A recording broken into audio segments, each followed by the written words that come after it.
महाराज जी, क्या हम अशुद्धि अवस्था में राधा कृपा कटाक्ष स्तोत्र का फोटो कॉपी करवा के पढ़ सकते हैं या नहीं?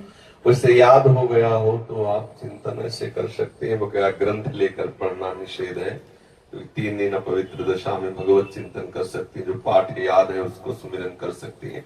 माला लेना, ठाकुर सेवा करना, रसोई बनाना, ग्रंथ पढ़ना, ये गृहस्थ धर्म में जो माता बहनें 3 दिन अपवित्र रहती हैं नहीं करना चाहिए। ऐसी शास्त्र मर्यादा है। फिर जैसा ठाकुर जी प्रेरित करें, शास्त्र मर्यादा है, ऐसा नहीं करना चाहिए। महाराज जी, जब हम अशुद्ध हैं और भगवान इतने शुद्ध हैं, उनको कोई चीज अशुद्ध नहीं कर सकती, तो फिर हमारी आप अपने आपे को भूल जाओ फिर कैसे? हाँ बस यही तो बात, इसीलिए तो कह रहे हैं नियम से चलोगी तो भूल जाओगी। नियम से चलोगी, बनाई हुई मर्यादा से चलोगी तो शरीर भान भूल जाओगी। और नियम अगर विपरीत दशा में चला गया तो शरीर भाव पुष्ट होता चला जाएगा। एक खास बात है, आप एक पत्नी व्रत ले, आप धर्म से चले तो आपको वैराग्य हो जाएगा, आपकी वासना नष्ट हो जाएगी। दवा अगर नियम से खाओगे ना, रोग नष्ट हो जाएगा। और आप व्यभिचार करें, चाहे जितना करते चले जाए, आपकी वासना बढ़ती चली जाएगी, आपकी गंदगी बढ़ती चली जाएगी। ये नियम है वही चेष्टा। लेकिन एक पत्नी व्रत ले, धर्म पूर्वक चले तो आपको वैराग्य हो जाएगा। कितने ऐसे गृहस्थ हैं जो वैरागी हैं, पति पत्नी दोनों घर में रहते हुए भी ब्रह्मचर्य हैं। और कितने ऐसे कि देखो, बोले कितने साल, बोले 90 साल के, तो बोले क्या पूरा जीवन हो गया, खाक बटोरते हैं कहां, वही के वही खड़े। सब सुलझने की बात है। तो इसलिए हम पहले शास्त्र आज्ञा पालन करें तो परम पवित्र प्रभु हैं और हम उनके परम पवित्र अंश हैं, ये बात समझ में आ जाएगी। और जो शरीर अपवित्र है उससे हमारा राग खत्म हो जाएगा। अभी शरीर अपवित्र है, शरीर अपवित्र है तो हमारा भाव भी अपवित्र है, क्योंकि हम शरीर से युक्त हैं। आप कभी ये मानती हो कि मेरा शरीर अपवित्र हुआ? मैं नहीं। उस समय यही रहता है कि मैं अपवित्र हूं, रहता है ना। मैं जैसे हम शौचालय से निकले तो हम ये नहीं मानेंगे कि मैं आत्मस्वरूप हूं, मेरा शरीर अपवित्र है लेकिन मैं पवित्र हूं। अगर शरीर का स्मरण आ रहा है तो अभी आप शरीर भाव में हैं। और जिन महापुरुषों का छूट गए पड़े रहते हैं अवधूत स्थिति में, भगवान उनके साथ खेलते रहते हैं। उस स्थिति तक पहुंचने के लिए हमें तर्क छोड़कर शास्त्र आज्ञा पालन करना पड़ेगा। शास्त्र की कृपा से, गुरु आज्ञा की कृपा से वो स्थिति आ जाती है जब शरीर भाव से ऊपर उठ गए, फिर क्या है, फिर तो कोई परेशानी नहीं। चाहे लघु शंका की पड़े हो, चाहे शौच के पड़े हो, शरीर अपवित्र है लेकिन वो परम पवित्र प्रभु में रमण कर रहा है। अभी हमारी दशा ऐसी नहीं है। हमारा शरीर हमें मैं करके दिखाई दे रहा है, नहीं दिखाई दे रहा। शरीर की भूख मेरी भूख, शरीर की मांग मेरी मांग, शरीर का कष्ट मेरा कष्ट आ रहा है ना। बस इस राग से छूटने के लिए शरीर को सिद्धांत में बांध दो।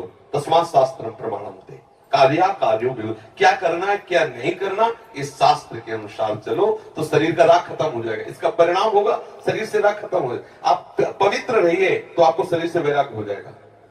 ये खास बात है। शास्त्र की आज्ञा पालन कीजिए तो आपको शरीर संसार से वैराग्य हो जाएगा। और शास्त्र के विरुद्ध चलिए तो आप रागी हो जाएंगे, आप आसक्त हो जाएंगे, ये आपको दंड होगा।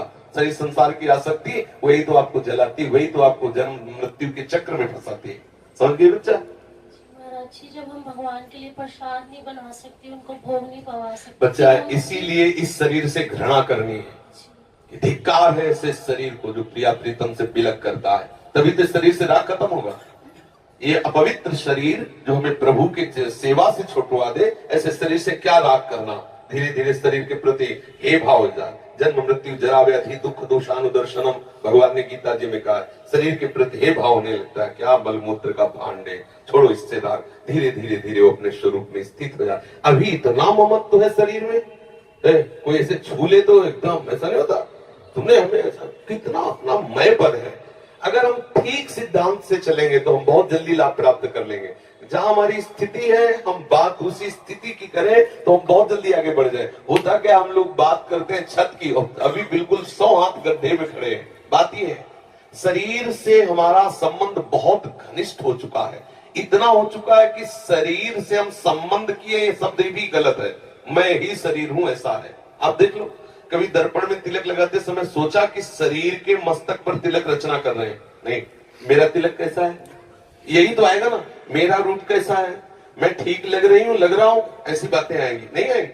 तो इसका मतलब शरीर राग है। शरीर राग हटाने के लिए शास्त्रीय सिद्धांत स्वीकार करना होगा। जिस समय माता बहनें अपवित्र होती हैं, उस समय वो जो भी भोग बनाती है, वो शास्त्र के अनुसार कह रहा हूं कि जो ब्रह्म हत्या देवराज इंद्र को लगी थी, उसी के 4 विभाग किए गए थे। पहला विभाग स्त्री को दिया गया था और उसके साथ वरदान भी दिया गया था कि उसी अवस्था के अंतर्गत वो जब सृजन क्रिया में जाएगी तो संतानोत्पत्ति की सामर्थ्य उसको प्राप्त हो जाएगी। पृथ्वी ऊषर भूमि, जो ऊषर भूमि है, ये वो ब्रह्म हत्या का एक भाग, उसको वरदान दिया गया था, चाहे जितना गड्ढा खोद दिया जाए अपने आप भर जाएगा समय पे।